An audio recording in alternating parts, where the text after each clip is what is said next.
तो hello students, आज हम स्टार्टअप करते हैं आज के नए टॉपिक का। बड़ा ही इंपॉर्टेंट टॉपिक है और बड़े कॉन्सेप्चुअल क्वेश्चन बनते हैं यहाँ से। तो मेरी बात को हमें करना क्या है इसके अंदर, जब किसी भी डाइपोल को इलेक्ट्रिक फील्ड में रख दें तो बच्चों क्या करती है, इलेक्ट्रिक फील्ड इस पर एक टॉर्क लगाती है, एक फोर्स लगाती है जिसे हम टॉर्क बोलते हैं, जिसको घुमा देती है। अरे घुमा रही है, टॉर्क लगा रही है, एंगुलर डिस्प्लेसमेंट है, टॉर्क भी लग गया, कुछ एनर्जी भी स्टोर कर रहा है। कितनी एनर्जी होगी, कितना टॉर्क होगा, और उसका अगर ये घूम रहा है एक चक्कर काटने में कितना टाइम पीरियड होगा उस टॉर्क का, उस डाइपोल मोमेंट का, ये सारी बातें हमें निकालनी होती हैं। देखो हमें करना क्या है बच्चों, हमें न्यूमेरिकल्स पहले निपटाने हैं। किसके? जो प्रीवियस लेक्चर में हम लोगों ने बात करी थी कि इलेक्ट्रिक फील्ड के अंदर चार्ज पार्टिकल को डालते हैं तो डेविएशन आता है, डेविएशन के बिहाफ पे डिफरेंट न्यूमेरिकल्स कैसे कर सकते हैं। फिर हम लोग बात करेंगे कि डाइपोल को इलेक्ट्रिक फील्ड में रखने के बाद जब वो घूम रहा है उस पर टॉर्क लग रहा है, टॉर्क में क्या होगा। फिर बात करेंगे जो टॉर्क है, एंगुलर डिस्प्लेसमेंट है, वर्क भी होगा, तो वर्क के बिहाफ पे कितनी एनर्जी शो करेगा उसकी बात करेंगे। और फिर लास्ट मान के हम लोग बात करेंगे कि डाइपोल को मैंने रखा और घूमा, एक चक्कर काटने में कितना टाइम लगता है, टाइम की डिपेंडेंसी किन पैरामीटर्स पे हो रही है। इन सब की बात करने के बाद, उन तीनों को रिजल्ट निकालने के बाद सीधा न्यूमेरिकल सॉल्व करेंगे डाइपोल के बिहाफ पे। ठीक है, तो ये हमारा जो कंटेंट है जो इस लेक्चर में पूरा कवर अप करना है। तो मुझे शुरू करते हैं अपना पहला question, if proton, neutron and alpha particle. अब देखो अभी तक क्वेश्चन जो हमने बनाए थे सिर्फ एक पार्टिकल था, आराम से एंट्री कर रहा था, आराम से बाहर निकलना था। भैया उसका डेविएशन क्या होगा, उसका टाइम पीरियड क्या होगा, पाथ कैसी होगी, ऊपर जाएगा नीचे जाएगा, कितना, उसमें पूरी कहानी बना ली हमने। अब ये पूछ रहा है कि बताओ तीन पार्टिकल हैं, कि तीन पार्टिकल में जो डेविएशन है वो क्या होगा, डेविएशन क्या होगा इन तीनों पार्टिकल। अब वो क्या पूछ रहा है हमसे, रेशियो पूछ रहा है। तो पहले तीनों को निकालो, फिर तीनों की डिपेंडेंसी देखो। सबसे अच्छा तरीका है, देखो मैं बता रहा हूँ, सीधे उस पर काम करना। लेकिन दिक्कत इसमें आती है कि सेम स्पीड हो, काइनेटिक एनर्जी हो, मोमेंटम हो। डेविएशन में काइनेटिक एनर्जी, मोमेंटम ये कैसे डालें, आओ देखो तरीके से समझते हैं कैसा है। देखो जैसे ही v नॉट स्पीड से, अच्छा देखो x में अलग काम कर लो और सिंपली y में अलग काम करना। अब बच्चों देखो यहाँ पे वो एंट्री कर रहा है तो वो किसके अलोंग है, जरा देखो वो entry along the x axis है। ठीक है, तो मैंने बोला initial velocity of the particle should be in along the x axis. जो ये सिंपली u ऑफ x कितनी मिली, v not. What about u of y, कुछ नहीं, क्योंकि जो भी कहानी इनिशियल है बिल्कुल सीधा जा रहा है। अच्छा मुझे इलेक्ट्रिक फील्ड कहां से निकलती है, पॉजिटिव से लेके नेगेटिव की तरफ, ये चली इलेक्ट्रिक फील्ड ऊपर की तरफ। अरे जब ये चार्ज पार्टिकल निकलेगा तो ऊपर कौन सा चार्ज है बच्चों, नेगेटिव, तो धीरे धीरे धीरे कहां जाना चालू कर देगा, ऐसे ऐसे ऊपर की तरफ। अभी कितना अपने एक्चुअल पाथ था इसका बच्चों, ये वाला अपने एक्चुअल पाथ से ये कितना ऊपर की तरफ डेविएट हो गया है, इसी को हम लोग क्या बोलते हैं, एंगल ऑफ डेविएशन। अब जरा देखो इसको अगर मैं निकालना चाहूं तो मुझे ये मिल जाए velocity along the Y axis, है ना। और what about the velocity along the X X, वो तो हमें वी नॉट मालूम है ना। तो इसके रेशियो को हम लोग क्या बोल सकते हैं सिंपली कि tan del is equals to perpendicular upon base, and what about perpendicular, v of y upon v of x। ये मुद्दा है मेन बात का। और निकालते हैं जरा बच्चों, और निकालते हैं। चलो तो मैंने लिया अलोंग द एक्स एक्सिस। अच्छा जो भी इसमें डेविएशन है बच्चों, एक्स के अलोंग है या वाई के अलोंग है, जो भी डेविएशन है अलोंग द वाई एक्सिस है, वाई एक्सिस है। तो मतलब क्या हुआ, एक्स में कोई डेविएशन नहीं है, एक्स में तो भैया वो बिल्कुल सीधा जाना चाहता है। मतलब क्या हुआ, जो एक्सेलरेशन पैदा हो रहा है, जो फोर्स लग रही है वो अलोंग द वाई एक्सिस है। एक्स में कोई फोर्स नहीं है, सिंपल से सीधा निकल जाता, लेकिन इलेक्ट्रिक फील्ड ने ऊपर खींच दिया उसको पकड़ के। तो मतलब मैं क्या लिख दूं, a of y Q E upon simply m के बराबर। ये तो हम जानते ही हैं कैसे, f is equals to Q E and M A is equals to Q E and a is equals to Q E upon m के बराबर। अब आगे बढ़ते जरा देखो, अब मैंने कहा अलोंग द x एक्सिस में बात करी थी, तो आओ जरा इसका डिस्प्लेसमेंट पकड़ते हैं। तो मैंने पकड़ा ut प्लस हाफ at स्क्वायर, लेकिन along the x axis what about a, 0, ये पूरी पट्टी 0, और डिस्प्लेसमेंट मैंने बोल दिया d is equals to V naught multiply T. ये बच्चों हमें एक रिलेशन मिल गया किसका, डी वी नॉट टी का। चल अलोंग द एक्स एक्सिस। अब सेम का नियम कहाँ निकालते हैं, अलोंग द वाई एक्सिस। देखो जरा x इज इक्वल टू बच्चों अलॉन्ग द वाई लिखते हैं, वाई एक्सिस के अलॉन्ग मैंने कहानी को निकाला और मैंने आपसे कहा y is equals to U T plus half A T square. अब जल्दी से बताओ कि u की वैल्यू कितनी है, 0 अलॉन्ग द y एक्सिस, क्या मिला सिंपल हमें, half A T square. And what about a students, जल्दी से लिख दो Q E upon M into T square. ठीक है, क्योंकि हमें ये नहीं निकालना, ये तो डिस्प्लेसमेंट निकाला, हमें क्या निकालनी है, वेलोसिटी। आओ निकालते हैं, v is equal to u plus A T, what about u, 0, क्या मिला, A T, what about a, Q E M upon T, this is the velocity along the Y axis. चलो अब यहाँ पे लिख लेते हैं बच्चों, अभी x के अलॉन्ग कितनी आई थी, जरा देखो, d अपॉन टी है ना, d अपॉन टी x के अलॉन्ग, तो velocity along x axis d upon t and velocity along y axis कितनी मिली, क्यू ई टी अपॉन एम के बराबर। जो डेविएशन आया था हमारे पास, tan deviation v of y upon v of x, what about v of y, ये रहा q E t upon m, what about v of x, d upon t and tan deviation is equal to Q E T square upon M D. अब यहाँ पर देखो जरा, ये time तो हमने ये लिया, टाइम तो हमने माना, अब टाइम की डिपेंडेंसी हमें डालनी पड़ेगी कि टाइम की डिपेंडेंसी क्या आ रही है। अब जो हम यहाँ पे चेक करते हैं, मैंने आपसे ये देखो क्या कहा, D is equal to V naught T है ना, तो डी इज इक्वल टू कितना दिखा मुझे, D is equal to V naught T.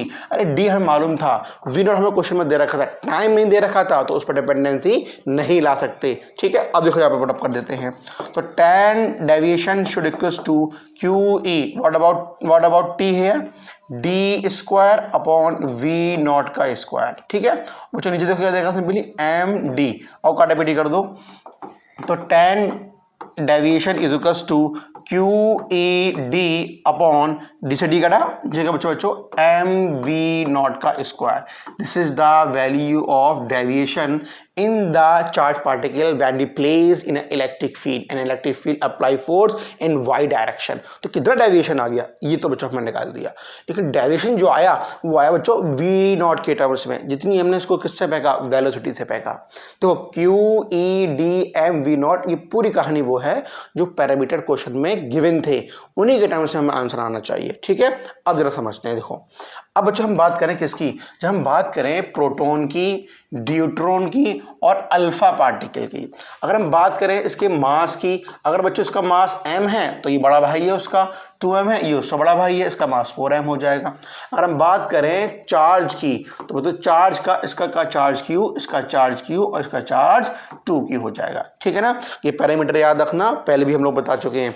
इनकी जो टर्मोलॉजी है, p की, डी की और अल्फा की, m 2m 4m, q 2q। आ जाओ अब जो डेविएशन में हमने क्या निकाला था, tan deviation is equal to क्या, जल्दी से देखो, Q E D M V square, Q E D upon M V naught का स्क्वायर। अब सुनना मेरी बात को, देखो डेविएशन किसका निकालना है, पहले निकालते हैं बच्चों प्रोटॉन का, तो tan डेविएशन ऑफ प्रोटॉन, अरे मास भी किसका रहेगा, प्रोटॉन का, चार्ज भी किसका रहेगा, प्रोटॉन का, लेकिन तीनों को हमने डाला कहाँ पे बच्चों, इलेक्ट्रिक फील्ड सेम थी, जो लेंथ थी d वो भी सेम थी, इनिशियल जो फेंका v नॉट से तीनों का वो भी सेम था। मेरी बात समझ रही, सेम कैसे हो गया v नॉट, अरे पहला क्वेश्चन देखो ये तो रखा है, देखो पहले वाले पार्ट में जो तीनों की स्पीड है वो कैसी दे रखी है हमारे पास, सेम। तो इसका क्या मतलब हुआ, इसका मतलब ये हुआ कि क्यू ई और डी तो ये हर पार्ट में सेम आएगी, लेकिन इस पहले वाले पार्ट में वी नॉट की वैल्यू भी सेम हो गई, तो डिपेंडेंसी किस पे आ गई, खाली क्यू अपॉन एम के अंदर। ठीक है, ये आगे बच्चों प्रोटॉन का। अब मैंने कहा चलो ऑप्शन निकालना किसका है, अब tan डेविएशन किसका, ड्यूट्रॉन का। व्हाट अबाउट चार्ज, q है, लेकिन कितना मास हो गया उसके पास बच्चों, 2m। अच्छा कितना डेविएशन आएगा इसके अंदर, अल्फा पार्टिकल के अंदर। व्हाट अबाउट चार्ज, अरे कितना है 2q, लेकिन व्हाट अबाउट मास 4m, काटापीटी करी q अपॉन 2m। आओ तीनों का निकालते हैं, सिंपली डेविएशन निकालते हैं।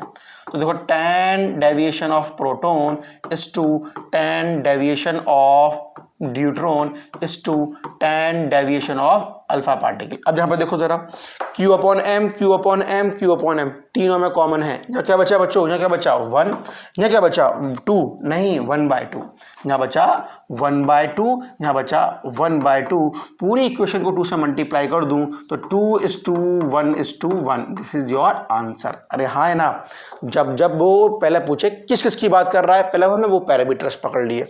अब देखो सेकंड पैरामीटर में किसकी बात करेगा, जरा देखो, सेम काइनेटिक एनर्जी। अब बच्चों दिक्कत इस बात की है कि अपने डेविएशन वाले फॉर्मूले में सेम काइनेटिक एनर्जी कैसे लेकर आए। कुछ नहीं करना, उसी पे काम करना। जरा देखो बच्चों, काइनेटिक एनर्जी का फॉर्मूला बोलो क्या होता है। देखो ये अभी हमने बनाया था, चलो अभी हमने ये बनाया कि tan डेविएशन की वैल्यू QED अपॉन md²। ठीक है, अब इसको जरा देखो, QED अपॉन mv0²। चलो देखो, अब काइनेटिक एनर्जी बच्चों क्या होती है, सिंपली काइनेटिक एनर्जी होती है सिंपल हाफ mv²। लेकिन भैया इसमें तो दिख नहीं रही, कोई बात नहीं, यहाँ भी मैंने हाफ लगा दिया और यहाँ भी मैंने हाफ लगा दिया। क्या मेरी बात समझ में आ रही है? अरे हाफ हाफ ऊपर नीचे, न्यूमरेटर से हाफ आपको मैंने मल्टीप्लाई कर दिया। अब सुनो मेरी बात को बच्चों, हाफ mv² क्या बन गई, काइनेटिक एनर्जी। तो tan deviation should equal to QED half, और नीचे सिंपल क्या आ गया, सिंपली काइनेटिक एनर्जी।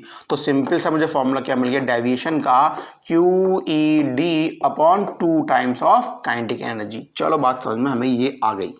अब सेकंड पार्ट में उसने क्या पूछा, इस सेकंड पार्ट में क्या है स्टूडेंट, सेम काइनेटिक एनर्जी से मूव कर रहे हैं। कौन मूव कर रहे हैं, तीनों पार्टिकल, अल्फा बी, ड्यूट्रॉन बी, प्रोटॉन बी। आओ देखो समझते हैं इस बात को। अब tan डेविएशन की डिपेंडेंसी फिर चेक करते हैं। अब जरा बोलो QE2 काइनेटिक एनर्जी। देखो जरा बच्चों, electric field same, D same, 2 constant, और सेम क्या कर दी उसने, काइनेटिक एनर्जी। तो tan डेविएशन की वैल्यू टोटली किस पर डिपेंड कर रही है, खाली चार्ज के ऊपर।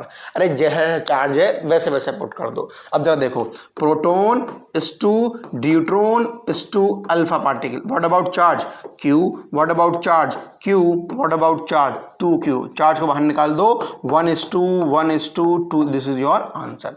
बच्चों पूरी कहानी समझ में आई। तो कैसे हमें न्यूमेरिकल सॉल्व करने हैं, कैसे इसको डेविएट करने के फॉर्मूले को वेलोसिटी में, काइनेटिक एनर्जी में चेंज करना है। अब बात कौन बचा, मोमेंटम। तो मेरी बात को अब जरा देखो, फिर अगेन लिखो फिर फॉर्मूला, थर्ड पार्ट निकालते हैं। जब सेम क्या दे रखा है बच्चों, सेम दे रखा है हमें क्या, मोमेंटम। अब मोमेंटम की कहानी पे काम करते हैं, जरा देखो इसमें। अब मोमेंटम का बच्चों फॉर्मूला क्या हुआ, P equals to mass into velocity. अब सुनो मेरी बात को, अरे tan डेविएशन क्या था, वही QED अपॉन mv0 का स्क्वायर। अच्छा, अरे मोमेंटम का फॉर्मूला मास इनटू वेलोसिटी है, यहाँ पे मास इनटू v है तो, लेकिन v पे स्क्वायर लगा हुआ है। कोई बात नहीं, मैंने ऊपर नीचे क्या करा, m से मल्टीप्लाई कर लिया। तो मुझे क्या मिला, QEDm अपॉन m क्या मिल गया बच्चों, m² v0 का स्क्वायर, मास इनटू वेलोसिटी क्या मिल गया हमें, मोमेंटम। QEDm अपॉन सिंपल मैंने क्या बोल दिया, p का square. This is the value of angle of deviation. अब सुनो मेरी बात को, क्या क्या चीज कांस्टेंट, अरे ED और P², ये तीनों ये प्रोटॉन, अल्फा, ड्यूट्रॉन, तीनों के लिए कैसा रहेगा, बिल्कुल सेम। कौन कौन था, ED अपॉन P। अरे क्या बचा, QM बचा। और tan डेविएशन का फॉर्मूला इस प्रोपोर्शनल टू किसके है स्टूडेंट, QM के। आओ बात करते हैं किसकी, प्रोटॉन की। तो tan डेविएशन ऑफ प्रोटॉन, अरे चार्ज भी Q है, मास भी M है। tan डेविएशन ऑफ ड्यूट्रॉन, अरे चार्ज भी Q है लेकिन मास 2m है। अरे tan डेविएशन ऑफ किसका, अल्फा पार्टिकल का, चार्ज तो 2Q है और मास 4m है। अब देखो यहाँ पे QM तीनों से मैंने बाहर निकाल दिया, और यहाँ पे क्या बचा, सिंपली 1 बचा। अब देखो यहाँ क्या बचा, 2 बचा, और वहाँ क्या बचा, सिंपली 8 बचा। This is the ratio of deviation in proton, deuteron, alpha particle when the momentum is same. ठीक है स्टूडेंट, तो हमने कैसे कैसे मॉडिफिकेशन कर लिए हैं इसके अंदर। तो अब ऐसे ही क्वेश्चंस हमें आने चाहिए ना। तो अब जरा देखो आगे आते हैं। चलो अब बात किसकी करते हैं, electric dipole place in uniform electric field. जब भी डायपोल को इलेक्ट्रिक फील्ड में रख दें तो इलेक्ट्रिक फील्ड उस पर एक फोर्स लगाती है, एक टॉर्क लगाती है। कैसे क्या लगाती है, यूनिफॉर्म होगी तब क्या लगाएगी, नॉन यूनिफॉर्म होगी तब कैसा लगाएगी, जरा इसकी बात करते हैं हम लोग। अब जो सिंपली हम पहले क्या बना लें, ये मेरे पास आ गई सिंपली क्या, इलेक्ट्रिक फील्ड का डायरेक्शन, और इसमें अब हमें बच्चों डायपोल को प्लेस करना है। और जैसे ही इलेक्ट्रिक फील्ड में डायपोल को प्लेस करेंगे तब इसमें क्या कहानी बनेगी हमें ये चेक करना है। अब जरा देखो, इलेक्ट्रिक फील्ड निकलती कहाँ से है भैया, पॉजिटिव चार्ज से निकलती है, और जाती कहाँ पर है, मल्टीप्लाई के पास नहीं, नेगेटिव के पास जाती है, ठीक है। और यहाँ पर बच्चों मैंने सिंपल क्या रख दिया, एक डायपोल, ये डायपोल रखा, ये हो गया इसका बच्चों क्या, प्लस क्यू चार्ज, और ये उसको हो गया minus Q charge, and this is the distance between the two charges, है टीएल। अच्छा, अब ये कुछ एंगल बना दिया ऐसे थीटा एंगल पे, ऐसे डायपोल रखा हुआ है। अब सुनो मेरी बात को, जो खुद देखो ये पॉजिटिव चार्ज है और यहाँ पट्टी किसकी है, नेगेटिव की है, तो इस पॉजिटिव चार्ज को नेगेटिव वाले पकड़ खींच रहे होंगे। अच्छा, इस नेगेटिव वाले को ये पॉजिटिव पकड़ खींच रहे होंगे, तो कहने का क्या मतलब हुआ, ये ऐसे रखा हुआ था, ये पॉजिटिव है ये नेगेटिव है, तो नेगेटिव वाले क्या बोल रहे हैं, आजा मेरे पास, ये बोल रहे हैं आजा मेरे पास, ये इधर जाएगा या इधर जाएगा, कहीं नहीं जाएगा, अपनी ही एक्सिस पे ऐसे घूमना चालू कर देगा। अरे क्यों भैया, इस पॉजिटिव को आगे खींच रहे हैं, ये पीछे खींच रहे हैं, क्योंकि डायपोल को हमने कहाँ पे रख दिया है, फील्ड में रख दिया, इसलिए। तो जब भी किसी बॉडी पे नेट फोर्स वैल्यू बच्चों 0 हो जाए, अरे 0 क्यों हो गया, अरे जितना मुझे तुम इधर खींच रहे हो उतना उधर खींच रहे हो, तो मैं कहाँ जाऊँ, वहीं क्या रहेगा ना। तो जो हमारा डायपोल था इलेक्ट्रिक फील्ड में ना आगे गया ना पीछे गया। इलेक्ट्रिक फील्ड कैसी है, यूनिफॉर्म है, नॉन यूनिफॉर्म की बात नहीं कर रहे हैं, अभी बाद में करेंगे उसकी बात। चलो ठीक है, तो आपने क्या बोल दिया सर, एफ नॉट की वैल्यू 0 हो गई, लेकिन इसमें एक टर्निंग इफेक्ट आ गया। उसी टर्निंग इफेक्ट को हमने क्या करा था, क्या पढ़ते हैं, फिर टॉर्क बोलते हैं। कैसे निकालते हैं बच्चों, आर क्रॉस एफ। आर क्या है, आर एफ का परपेंडिकुलर वेक्टर होता है। अरे ये क्या हो गया, ये तो पढ़ोगे 11th क्लास में, सर 11th की बात ना करें, चलो ठीक है, यहाँ समझो बात को। देखो टॉर्क बच्चों होता है आर क्रॉस एफ, आर वो ये आर क्रॉस एफ, ये आर क्रॉस एफ क्या होता है कि यहाँ पे ये देखो, ये से पहले मैंने आपसे कहा 3 वेक्टर्स हैं ए बी सी, मुझे याद रखना, बीच में क्रॉस लगा हुआ है, तो बी परपेंडिकुलर टू ए होगा, सी परपेंडिकुलर टू ए होगा। अरे भैया बी और सी आपस में ही परपेंडिकुलर होंगे, सेम कहानियां बन रही है। तो आर वेक्टर बच्चों वो चाहिए जो एफ के परपेंडिकुलर हो। एफ कहाँ है, अरे इस पे अगर मैं सिर्फ इसको भूल जाऊं, सिर्फ मैं इस पे उसको भूल जाऊं, सिर्फ इसकी बात करूं, रुक जाओ पहले कलर चेंज करूं, पहले तो बढ़िया सा कर लेते हैं कुछ। अब देखो बच्चों, मैंने आपसे कहा कि अगर मैं भूल के इसकी बात, किसकी कौन सा लूं, अब देखो मैंने आपसे कहा कि सिर्फ इसकी बात करूं, तो इसको पकड़ के ये इलेक्ट्रिक फील्ड कहां फेंक रही, अरे चल इधर चल, ये लगेगी फोर्स वाली एफ, तो एफ जहाँ लगी, तो बच्चों एफ इस पे लगी। अगर मैं सिर्फ एक की बात करें, सिर्फ एक की बात करें, तो हम इसकी बात कर रहे हैं, तो बच्चों इसके लिए फोर्स तो ऐसी है, इसके परपेंडिकुलर वेक्टर ये वाला है, इसके परपेंडिकुलर वेक्टर बच्चों ये वाला है। ये ध्यान रखना जरा कि आर की बड़ी दिक्कत रहती है कि आर को हम कैसे पकड़ें, आर को हम कैसे पकड़ें। देखो परपेंडिकुलर मेरे बच्चों वेक्टर ये वाला है, ये वाला, तो ये लगी फोर्स, ये लगा आर, तो हमें ये वाला आर चाहिए, ध्यान रखना है, क्योंकि फोर्स और आर आपस में परपेंडिकुलर। अरे हमें मालूम कौन सा है, हमें तो भैया ये मालूम है, ये कितना दे रखा है, ये तो एल दे रखा है ना, सेंटर से यहाँ तक की दूरी एल है, सेंटर से यहाँ की दूरी भी एल है, हमें एल मालूम है। अच्छा आर निकालने में देखो ये एंगल के सामने क्या होता है, परपेंडिकुलर, तो मैंने क्या बोला, sine theta is equal to क्या, परपेंडिकुलर अपॉन एच, ये आर अपॉन एल, तो L sine theta should equal to the value of R. चलिए आर निकल कर आ गया। अरे फोर्स कितनी लगती है इलेक्ट्रिक फील्ड में, एफ बराबर क्यू ई, एफ बराबर क्यू ई, कौन लगा रहा है, इलेक्ट्रिक फील्ड, किस पे, इस वाले चार्ज पे। चल मेरे साथ ऐसे करके, ठीक है, बात समझ में आ गई। अरे तुम इसी को देखे जा रहे हो, इसको ना देख रहे, अरे सर इस पर सेम कहानी लग रही होगी, इधर लगा फोर्स, ये आगे इसका क्या, परपेंडिकुलर डिस्टेंस, तो एक फोर्स क्यू इधर लगी, एक फोर्स क्यू इधर लगी, तो नेट टॉर्क की हम बात करें तो एक टॉर्क लगी है माइनस क्यू पे, उसको उठाने के लिए, एक का लगा है प्लस क्यू पे। चलो ठीक है, और दोनों पे जो सामान्य लगी है तो उसको मैंने 2q बोल दिया।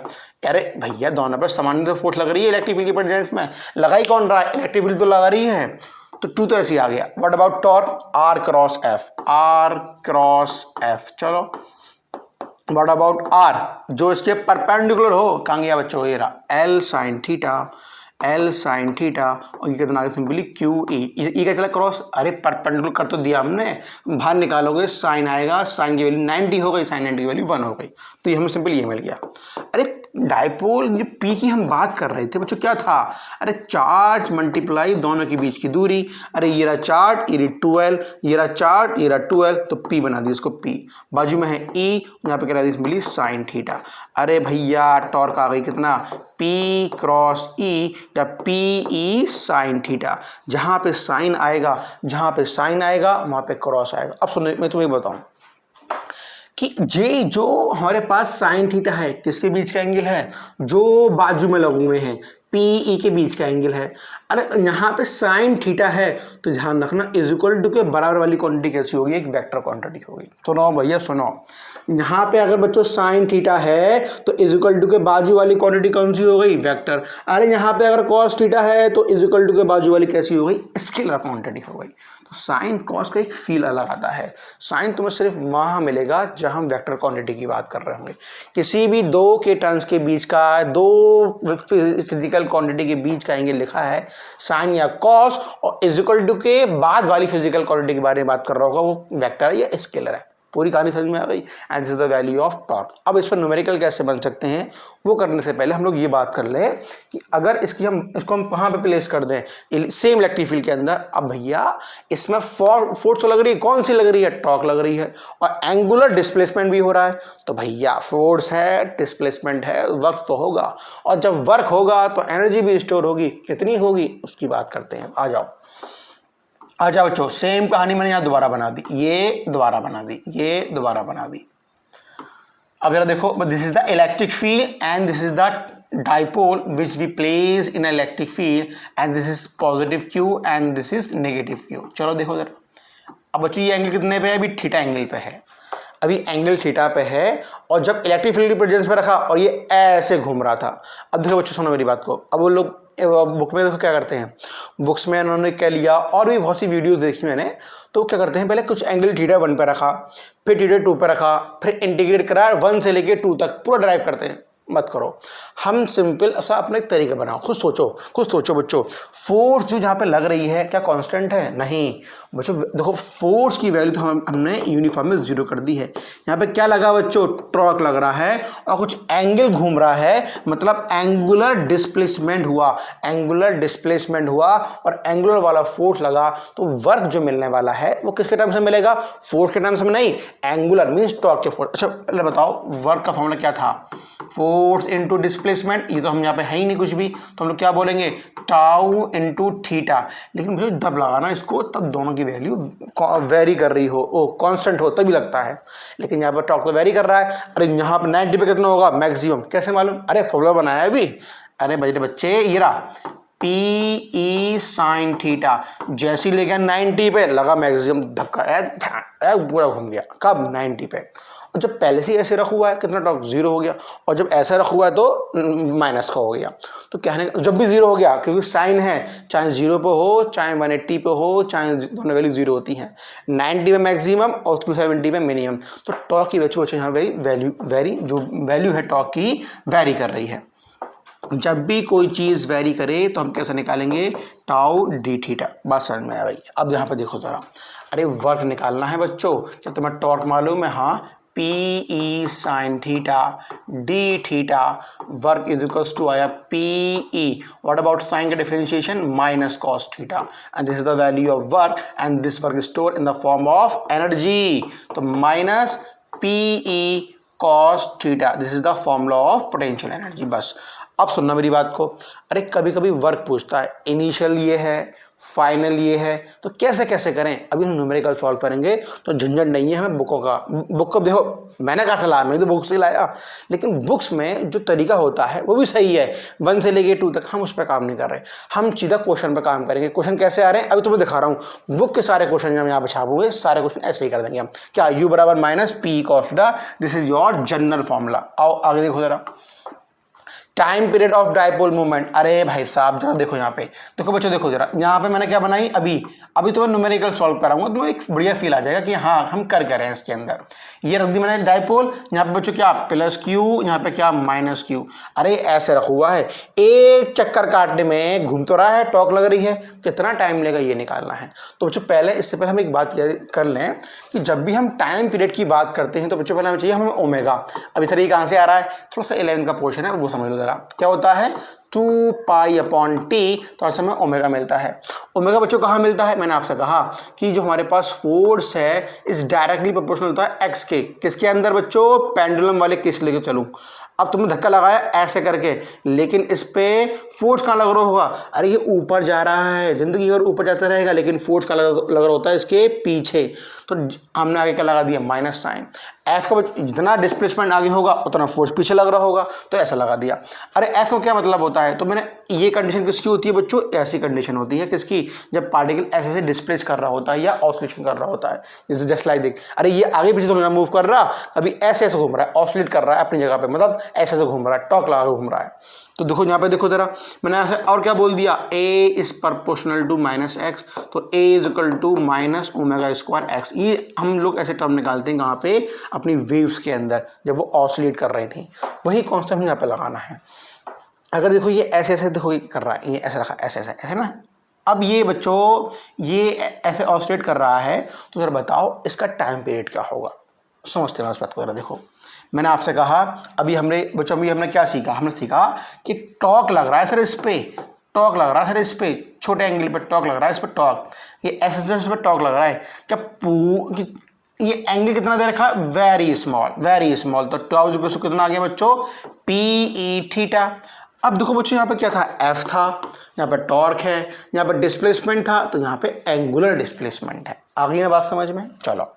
अरे भैया ये देखो, ये ऐसे जा रहा है घूमना, टॉर्क लग गया पीछे की तरफ, ऐसे ऊपर आ गया, अब ये ऊपर जा रहा है, टॉर्क लग गया नीचे की तरफ, तो एक डायरेक्शन डिस्प्लेसमेंट का ऐसे होगा, तो टॉर्क का डायरेक्शन कहाँ होगा, पीछे की तरफ, वरना अगर टॉर्क पीछे नहीं लगता तो ये ऐसे घूम जाता, कुछ भी पूरा घूम जाता ऐसे करके ये। तो मतलब क्या हुआ बच्चों, बीच में यहाँ पे क्या होगा, फिर यहाँ पे हमारे पास minus sine. Direction of torque, direction of angular displacement कैसा होता है बच्चों, कैसा होता है हमारे पास कैसा होता है, एंटी क्लॉकवाइज, मीन्स मतलब इनवर्स डायरेक्शन में, मतलब 180 का एंगल। मतलब कैसा हुआ, अगर हम बात करें यहाँ पे, अभी हमने एनर्जी प्रूफ करी कितनी, पी ई कॉस थीटा, किस में करी थी बच्चों, माइनस में करी थी। कि बच्चों माइनस का जो सिंबल है यहाँ पे हमें जो दिखा रहा है टॉर्क के लिए, माइनस हमें यहाँ पे क्या बता रहा था कि जब पिछले वाले केस में ध्यान से समझना, यहाँ पे बच्चों एक ये थीटा हम कहाँ ले रहे हैं, जो हम वर्क कर रहे हैं ऐसे करके, ये ऐसे थीटा 1 से लेके कहाँ लेकर आ गया इसको, मैं यहाँ पे लेकर आ गया, कहाँ पे कुछ एंगल और कितने पे, थीटा 2 पे। हम जो मूव करें बच्चों को ऐसे मूव करें, लेकिन टॉर्क लगा ऐसे, तो देखो ना एक टॉर्क लगा ऐसे, हम मूव करें ऐसे, तो जो है कैसे हैं ये आपस में अपोजिट हैं। बस तो मैं ये बताना चाह रहा हूँ, ठीक है। अब यहाँ पे देखो, तो मैंने यहाँ पे जो यहाँ पे क्या लगा दिया, फॉर द टाइम पीरियड, यहाँ पे लगा दिया मैंने माइनस साइन। अच्छा देखो जरा, अरे ये टॉर्क क्या होता है, आई इंटू अल्फा, ये आई अल्फा क्या आ गया, अरे सर फिर नई नई चीज़ लेकर आ रहे हो। अरे बच्चों जैसे F is equals to M A होता है ना, तो ऐसे टॉर्क एफ या मैंने यहाँ पर टॉर्क रखा, एम भी या मैंने आई रखा, एक या मैंने सिंपली अल्फा रख दिया। बस क्या है, ये टर्म्स होते हैं लीनियर में, ये टर्म्स कहाँ पे होते हैं, एंगुलर में। आ जाओ यहाँ पे जरा बच्चों, अल्फा क्या है, एंगुलर एक्सेलरेशन, तो alpha is equals to P E theta upon I, ये लगा दिया मैंने माइनस, ठीक है। अब चेक कर लो यहाँ से देखो, अगर मैं बोलूँ कि सारी क्वांटिटी को छोड़ छाड़ के ए है, अल्फा है, माइनस है, इज इक्वल टू है, डिस्प्लेसमेंट है, एंगुलर डिस्प्लेसमेंट है, तो बच्चों ओमेगा स्क्वायर किसके बराबर आ गया, पी ई अपॉन आई के बराबर, मतलब ओमेगा इसके बराबर आ गया पी ई अपॉन आई, और पूरी कहानी किसमें आ गई, अंडर रूट के अंदर। अब जरा देखो सूरा, omega is equals to under root P E upon I, and what about omega, 2 pi upon T is equals to under root P E upon I, उल्टा कर दो तो टी इज इक्वल्स टू कितना, 2 pi under root I upon P E. This is the time period of dipole when placed in electric field. ठीक है बच्चों, और अगर न्यूमेरिकल जरा देखें, इस पर न्यूमेरिकल कैसे आ रहे हैं। आओ, find work done to rotate the dipole from stable to unstable equilibrium. आओ देखो जरा समझते हैं इस बात को। देखो स्टेबल का मतलब क्या होता है, जो पानी का बहाव ऐसे है, पानी का बहाव ऐसे चल रहा है और तुम भी उसी डायरेक्शन में भाग रहे हो, एक कंडीशन तो ये हो गई। अब पानी का बहाव ऐसे है, अब तुम चल लो ऐसे करके, मतलब क्या हुआ, डायरेक्शन कैसा हो गया, अपोजिट। अरे पहली कंडीशन कैसी थी बच्चों, स्टेबल इक्विलिब्रियम, लेकिन सेकंड कंडीशन कैसी है, अनस्टेबल इक्विलिब्रियम। अरे इक्विलिब्रियम क्या होता है, बॉडी पे नेट फोर्स का जीरो होना। अरे सर डायपोल पे तो नेट फोर्स जीरो ही था, अरे भैया टॉर्क तो थी, टॉर्क का भी जीरो होना, फोर्स का भी जीरो होना, this is known as the equilibrium. देखो जरा समझते हैं इस बात को बच्चों। टॉर्क कितनी थी हमारे पास, पीई साइन थीटा। अब यहाँ पे जरा समझें इस बात को जरा।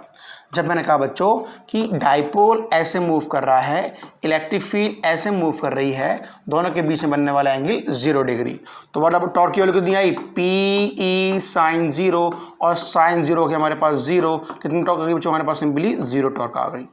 अब अगली कहानी देखो जरा, मैंने क्या बोला, टाउ इज इक्वल टू क्या, पी साइन थीटा। अब जरा सुनो मेरी बात को बच्चों, पी कहाँ है, इस डायरेक्शन में, ई कहाँ है, इस डायरेक्शन में। अभी तो एंगल 0 बन गया, कौन सी कहानी बन गई, ये वाली कहानी, ये थी बच्चों कौन सी, स्टेबल। अब यहाँ पे देखो, यहाँ देखो, यहाँ देखो, अब इलेक्ट्रिक फील्ड मैंने ऐसे लगा दी, बनने वाला एंगल बच्चों कितना हो गया, 180 डिग्री, और साइन 180 हो चाहे साइन 0 हो, लेकिन दोनों कंडीशन में 0 हो जाता है। तो इक्विलिब्रियम स्टेबल चाहे अनस्टेबल की बात करें, दोनों पर टॉर्क 0 होगा, और जब दोनों पर टॉर्क की वैल्यू 0 होगी तो एक बात ध्यान रखना, स्टेबल ये कहलाता है, अनस्टेबल ये कहलाता है। अब सुनिए मेरी बात को, वर्क कहाँ करना है, work done to rotate dipole from stable. अरे इनिशियल क्या है बच्चों, इनिशियल थीटा कितना हो गया हमारे पास 0, और कहाँ लिखे गए अनस्टेबल, तो फाइनल कितना हो गया बच्चों हमारे पास 180 डिग्री। आगे बात समझ में।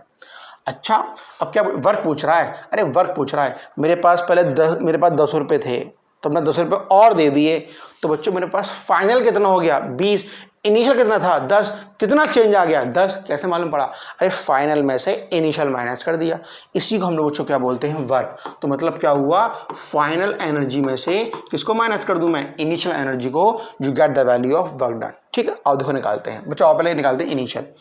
बच्चों एनर्जी बोलो, minus PE cos theta, U initial minus PE cos 0, और कॉस 0 कितना है, सिंपली 1, तो माइनस का पी एनर्जी आ गई। अब क्या निकाल ली मुझे, फाइनल, मैं निकाल देखो फाइनल निकालते हैं, U of final is equal to minus PE cos 180 and minus PE, what about cos 180, cos 180 minus का 1, तो क्या मिला बच्चों यहाँ पे हमें, माइनस का 1, minus minus plus, U final should be PE के बराबर। आओ बात समझ में आ गई। तो बच्चों यू फाइनल तो हमें कितना मिल गया, PE and U initial is equal to minus PE. What about the value of work, U final में से यू इनिशियल को माइनस कर दो।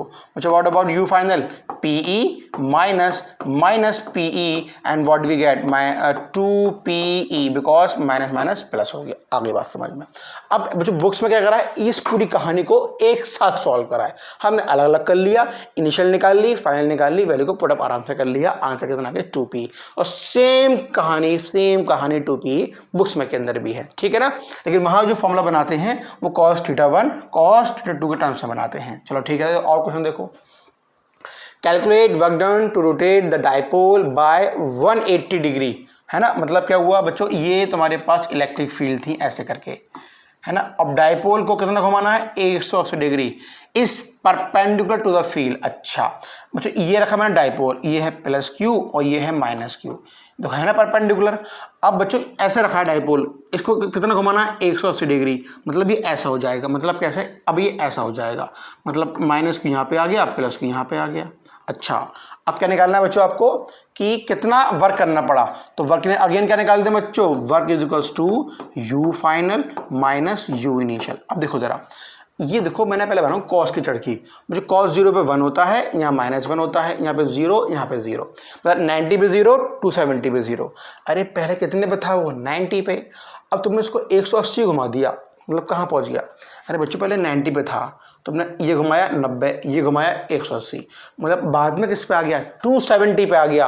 अब 180 90 पे भी 0 है, 270 पे भी 0 है, तो बच्चों वर्क की वैल्यू सिंपल कितनी आ गई, 0। ठीक है, आगे देखो, an electric dipole is place at angle of 30 degree. चलो ठीक है, 30 डिग्री पे एक डाइपोल को बच्चों प्लेस कर दिया, and with electric field intensity, electric field भी बच्चों हमें मालूम है कितनी, 10⁵ newton per coulomb, experience a torque of 4 newton metre. The charge on the dipole, charge की वैल्यू क्या होगी, लेंथ ऑफ द डाइपोल कितनी देखिए 2 सेंटीमीटर। चलो समझते हैं इस बात को। तो टॉर्क का फॉर्मूला क्या है भाई बच्चों, पी ई साइन थीटा, जो गिवन है लगा दो आराम से। टॉर्क हो गया 4, पी नहीं मालूम, ई तो मालूम है कितना, 2 इंटू 10 की पावर 5 मल्टीप्लाई साइन कितना है बच्चों 30 मीन्स 1/2। 2 से बच्चों 2 कट गया, इस पावर को इधर लेकर आ जाओ। 10 की पावर कितना सिंपली -5 इजिकल टू पी के बराबर। अरे पी क्या होता है, चार्ज मल्टीप्लाई दूरी, खत्म कहानी। देखो 4 इंटू 10 की पावर -1, चार्ज तुम्हें निकालना है। व्हाट अबाउट दूरी 2 सेंटीमीटर, यहाँ पे क्या लगाया 2 इंटू 10 की पावर बच्चों -2 है ना। 2 से ये कटा कितना आया 2 इंटू 10 की power -3 is equal to charge. तो -3 को बच्चों हम निकलते मिली और चार्ज निकाला है तो कितना आ गया millicoulomb, 2 millicoulomb. Option D is correct. ठीक है स्टूडेंट्स, तो जैसे जैसे हमने अभी टॉर्क के फॉर्मूलेज बना है, इसको हम अप्लाई कैसे कर रहे हैं वो चेक कर रहे हैं आप। और क्वेश्चन जरा चेक करें। In a certain region of space, electric field is along the z direction। अब बच्चों जरा इलेक्ट्रिक फील्ड बनाया, कैसे बनाया बच्चों, मैंने क्या करा, ऐसे इलेक्ट्रिक फील्ड बनाई, ये ऐसे लिया, ये ऐसे लिया, ये x बोल दिया, फिर इसको मैंने z बोल दिया, और ये कहानी कैसी है कि हमारे पास सिंपली इसको मैंने y बोल दिया। इलेक्ट्रिक फील्ड कहाँ जा रही है बच्चों, देखो z डायरेक्शन में, ये गई इलेक्ट्रिक फील्ड। चलो ठीक है, इलेक्ट्रिक फील्ड ये आ गई थ्रू आउट, है ना। The magnitude of electric field however not constant. अब देखो भैया, देखो सुनो बात को, अभी तक जितनी भी कहानी थी, सब कहानी मेरे बच्चों किस में थी, यूनिफॉर्म में। अब क्या बोल रहा है, नॉट कांस्टेंट, मतलब कैसी हो गई, नॉन यूनिफॉर्म। मतलब क्या हुआ, दूरी के साथ साथ वेरी कर रही है। अरे दूरी बढ़ाओगे, दूरी कम करोगे तो इलेक्ट्रिक फील्ड में भी चेंज आना चालू हो गया, ठीक है। नॉट कांस्टेंट बट इंक्रीज, देखो इंक्रीज कर रही है यूनिफॉर्मली अलॉन्ग पॉजिटिव जेड, ऊपर की तरफ, है ना, जेड डायरेक्शन। मतलब क्या हुआ, अच्छा देखो, at the rate of D E upon D T, नहीं देखो तेरा रेट क्या देखा 5, ये तो होगी इलेक्ट्रिक फील्ड की यूनिट, और किसके रेस्पेक्ट में बच्चों, दूरी के रेस्पेक्ट में है। और कहाँ जा रही है, ऊपर, तो यहाँ लगा दी मैंने डी जेड। कितनी हो गई हमारे पास 10 की पावर सिंपली 5। आगे बढ़ते हैं। The force experience by system having a total dipole movement, अच्छा डाइपोल मूवमेंट कितना दे रखा, देखो P 10 की पावर -7 कूलम मीटर इन नेगेटिव। अच्छा डायपोल देखो कहाँ बच्चों, नीचे की तरफ, नेगेटिव जेड डायरेक्शन, सही है। ठीक है, आगे बात समझ में। अब ये पूछ रहे हैं कि इस पर कितना फोर्स लगेगा। अरे न्यूटन में देखो फोर्स पूछ रहा है, फोर्स एक्सपीरियंस बाय सिस्टम। चलो फोर्स का फॉर्मूला बताओ बच्चों कैसे निकालें। अरे डायपोल, जहाँ पे इलेक्ट्रिक फील्ड वेरी कर रही हो, डायपोल हो, कैसे निकालें। अभी फोर्स का फॉर्मूला इलेक्ट्रिक फील्ड के टर्म्स में हमारे पास सिर्फ एक ही है, कोई बात नहीं। इलेक्ट्रिक फील्ड कांस्टेंट नहीं, वेरी कर रही है, तो मैं इसको क्या बोल दूं, F = Q DE, क्योंकि वेरी कर रही है। अब देखो जो मैंने क्या करा, ऊपर नीचे DZ से मल्टीप्लाई कर लिया। अब देखो यहाँ पे देखो F = क्या मिला, Q × DZ और DE अपॉन DZ, हाँ है ना। अरे एक DZ कहाँ लगा दी, Q के पास, चार्ज मल्टीप्लाई दूरी बच्चों क्या होता है, डाइपोल, और DE अपॉन DZ ये लगा दिया। लेकिन फोर्स जो लग रही है बच्चों वो अपोजिट डायरेक्शन में, एक ऊपर है तो एक नीचे है, तो आगे मैंने क्या लगा दिया, minus, because of opposite direction. अच्छा तो बताओ P कितना दे रखा है बच्चों, ये रहा P 10 की पावर -7, और ये कितना दे रखा है 10 की पावर 5। तो फोर्स एक्सपीरियंस बाय 10 की पावर -2 न्यूटन। चेक करो, देखो ये तो नहीं है, 4 नहीं है, ये नहीं है, प्लस में नहीं, ये है। Option A is correct, -2 Newton, सही है, बिल्कुल सही है बच्चों। और नेक्स्ट क्वेश्चन पे आ जाओ। A metallic sphere has inner radius, अच्छा इसकी फिगर थी, भूल गए, ये ऐसे, ये बच्चों R1 दे रखी है और ये तुम्हें सिंपल R2 दे रखी है। देखो कॉन्सेप्चुअल क्वेश्चन है बच्चों, इंडक्शन जो हमने सीखा था, इंडक्शन, कंडक्शन, फ्रिक्शन के चार्ज को हम लोग कैसे वेरी कर सकते हैं उसकी बात करें। यहाँ पे देखो, A metallic sphere shell has an inner radius R1 and outer radius R2. Charge is placed at the center of the sphere cavity. अब देखो बच्चों, जो गुदा भरा हुआ है, जो मटेरियल है वो यहाँ पर है, और सेंटर पे ये वाला पार्ट कैसा है बच्चों, कैविटी है, यहाँ पे हमने एक चार्ज रख दिया। The density the surface charge density on the inner sphere, कि अंदर वाले स्फीयर पे सरफेस चार्ज डेंसिटी क्या होगी। सुनो मेरी बात को, होती क्या है surface charge density, charge upon area, ठीक है ना। अरे चार्ज को मैंने यहीं पर रख दिया, व्हाट अबाउट एरिया, 4πr²। अब सुनो मेरी बात को, अब इन ऑप्शन को बच्चों मैच कराना है। सुनना अच्छे से सुनना। अरे भैया ये पॉजिटिव चार्ज है तो यहाँ पे कौन सा इंड्यूस कर देगा, नेगेटिव। ये तो सीखा था हमने, अरे इंडक्शन में तो सीखा था हमने कि अगर हम पॉजिटिव चार्ज को लेकर आते हैं अनचार्ज बॉडी के पास तो क्या करता है, सारा का सारा नेगेटिव चार्ज खींच लेगा। अगर ये पॉजिटिव आ रही है नेगेटिव खींच लेगा। इसका क्या मतलब, देखो यहाँ पे, देखो बच्चों यहाँ पे चार्ज कौन सा जनरेट होगा, यहाँ पे कौन सा, नेगेटिव नेगेटिव नेगेटिव। और अगर मैं बात करूँ बच्चों इसकी, किसकी, बाहर वाले की, यहाँ कैसे होगा, पॉजिटिव। अरे भैया देखो ना कैसे, ये ऐसे बनेगा ऐसे करके, क्योंकि जितना हम यहाँ पे ये पॉजिटिव वाले ने यहाँ पे नेगेटिव इंड्यूस करा दिया, इस नेगेटिव वाले ने भाग कौन सा करा दिया, पॉजिटिव इंड्यूस करा दिया। अब आ जाओ, किसकी पूछ रहा है, इनर पूछ रहा है। इनर बच्चों कौन सा, इस सरफेस पे कितना चार्ज आ गया, -q, लगा दिया -q, है ना। अब व्हाट अबाउट रेडियस, पहले वाले की बोलो 1 है, पहले वाले की 4πr²। चेक करो, क्यू माइनस, देखो ये प्लस का नहीं है, देखो प्लस का नहीं है, सिंपल एक ही दे रखा है माइनस का, ये लगा दिया माइनस, ये आ गया हमारे पास, ठीक है ना। आओ अगले पे आओ, surface charge density on the outer surface. अरे भैया बाहर वाले पे कितना होगा, तो Q इज इक्वल टू क्या बच्चों, चार्ज कितना है इस पे, अब देखो प्लस का Q आ गया। What about area, 4πr²। Check कर लो बच्चों, देखो आओ आगे चेक करो, प्लस का 4πr², खत्म कहानी, ठीक है स्टूडेंट्स। तो इसको खूब अच्छे से पढ़ाई कर लो, खूब अच्छे से मेहनत कर लो। ये हम लोगों ने बात कर ली अबाउट द इलेक्ट्रिक फील्ड में जब हम डायपोल को रखते हैं तो क्या क्या एक्सपीरियंस करता है और क्या क्या उस पर डिफरेंट डिफरेंट कैटेगरीज पे हमें डिफरेंट डिफरेंस पे न्यूमेरिकल्स कर लिया। नेक्स्ट लेक्चर में भी हम लोग लेकर आएंगे बच्चों फ्लक्स के अबाउट, ये फ्लक्स क्या होता है, इलेक्ट्रिक फ्लक्स क्या है। चैप्टर पूरा खत्म होने के बाद बच्चों की क्वेरी थी सर पी वैक्यूज करा दी है, तो बच्चों हर चैप्टर इस चैप्टर पूरा होने के बाद जितने भी चैप्टर न्यूमेरिकल्स आ चुके हैं इस चैप्टर के, चाहे वो नीट के हों, चाहे वो जेई के हों, चाहे बीटेक के हों, चाहे बीएससी के हों, चाहे पैरामेडिकल के हों, सबके लिए अलग अलग से एक एक लेक्चर आ जाएगा, तीनों सब हर एक का। तो हर एक हम कम से कम 10 साल के पीवाईक्यू सॉल्व कर लेंगे फॉर इलेक्ट्रोस्टैटिक्स के लिए, ठीक है ना। तो इतना आप अच्छे से पढ़ाई करिए, लेक्चर पूरे करिए, और इसका नोट्स वगैरह जो है सबके सब आपको कहाँ मिल जाएंगे, डिस्क्रिप्शन में मिल जाएंगे, वहाँ व्हाट्सएप पर लेंगे, उसको ज्वाइन करिए। वहाँ कोई डाउट हो तो आप सीधा व्हाट्सएप पर पूछ सकते हैं मुझसे, ठीक है स्टूडेंट। चलिए इतना पढ़ के अच्छे से आइएगा।